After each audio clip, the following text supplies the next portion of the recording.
All right, now if you look at example 3, you see how the question says down here, if I'm looking at the question, this is what I often do on the AP test, by the way. I skip reading the whole problem and I look straight to what question they're asking me so I know what topic we're on. Find the mean and the standard error. We already know it's the central limit theorem, right? Okay. It says random samples of size 4, but what does it say on the front page? Are we allowed to take, what's that sample size number that we have to take to do the central limit theorem? 30. But it's only 30 if it's not normal. And do you see how this one says that it's normally distributed? So this will work no matter what. If it was already normal, if we start taking samples of 4, it's fine. So this is still the central limit theorem. So the mean of our means is the same as it was before, which is 135 beats per minute.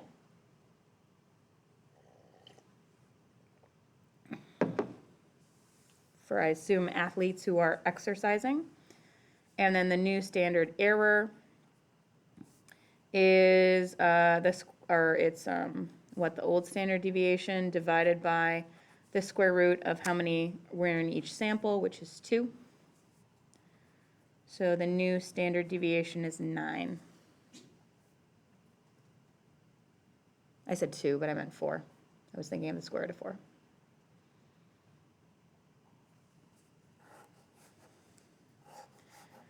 I'm not going to make you sketch a graph in your homework at all, but I do want to make sure you can do it, so let's just talk about it quick. If you were to sketch a graph of this, you would say it's a bell curve, except for you would make it ugly like I did. That was a hilarious joke that you guys all laughed at. You couldn't hear it, Mason and Caleb, but they were laughing really hard. But it's like a taller, skinnier bell curve, right? Because it gets condensed a little bit. And then to show that this is what you were talking about, you'd say the mean is 135 and like one standard deviation is 9, like that. So if you had a picture like that on a AP test, it would work.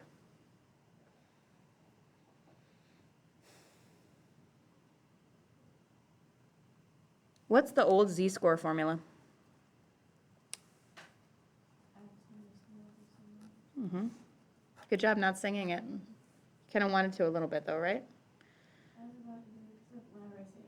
X minus mu over sigma. It was funny. I had a student text me a couple years ago, and they're like, I am a junior in college taking statistics classes, and I am singing in my head every time I see this dang thing.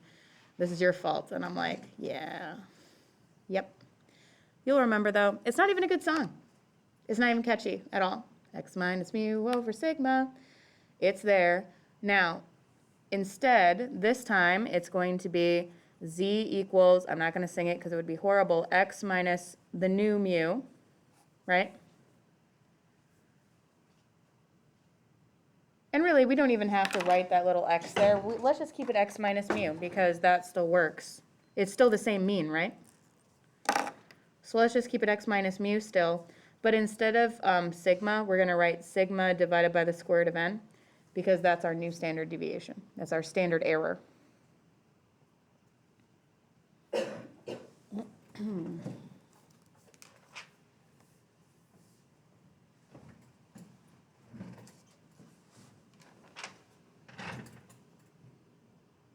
Okay, so how often do you think that a 15 to a 19-year-old spends driving?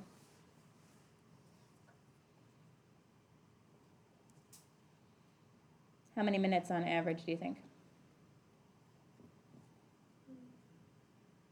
What'd you say? Maybe like 40. 40? Remember, not everybody lives in the country. 20. 25. 25 minutes on average is how much a 15 to a 19-year-old spends driving every day. And also it's important that since it's 15 to 19 and you can't drive when you're 15 officially, that means that 19-year-olds are balancing out those zeros coming from the 15s, right? You randomly select 50 drivers, ages 15 to 19. What's the probability that the mean time, this is saying central limit theorem to me, they spend driving every day is between 24.7 and 25.5 minutes. Assume that the standard deviation is 1.5. Notice that it didn't say that the original thing was normal. but we're selecting samples of 50. So we can do this. So we know it's going to be normal eventually. Our mean is 25. We're trying to find what are the chances that the averages are between 24.7 and 25.5.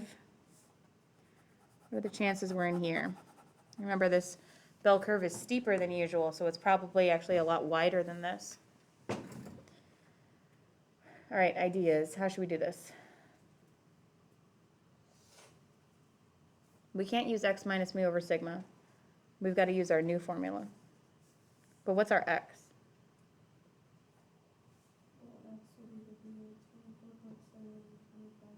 Yeah, and we got to use both of them, right? And we're basically, the idea is we're going to use both of these with 24.7, 25.5, plug them into the formula, get two z-scores, find the difference between, okay?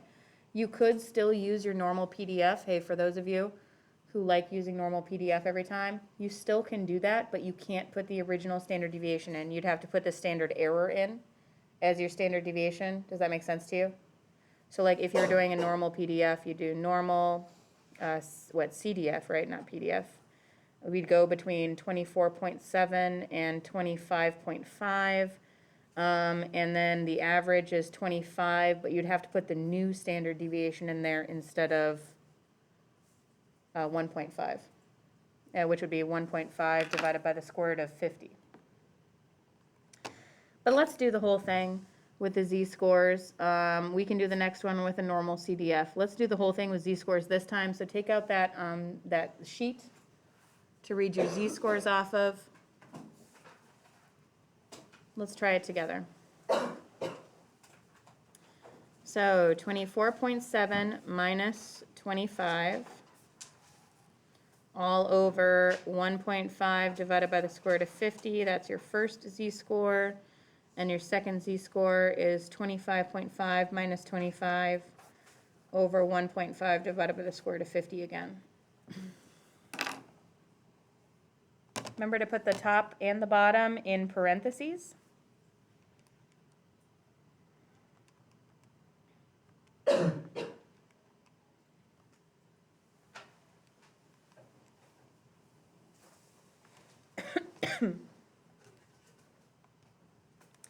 That second enter function is really nice when you have to repeat a formula and just change a couple things.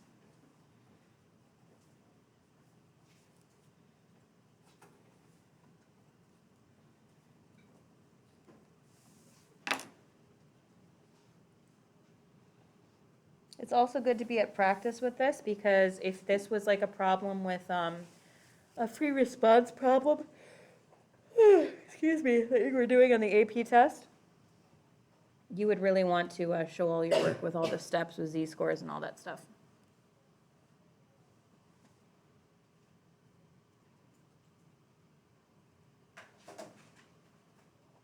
So I got two z-scores here. Are you guys getting the same thing as me when you type it in?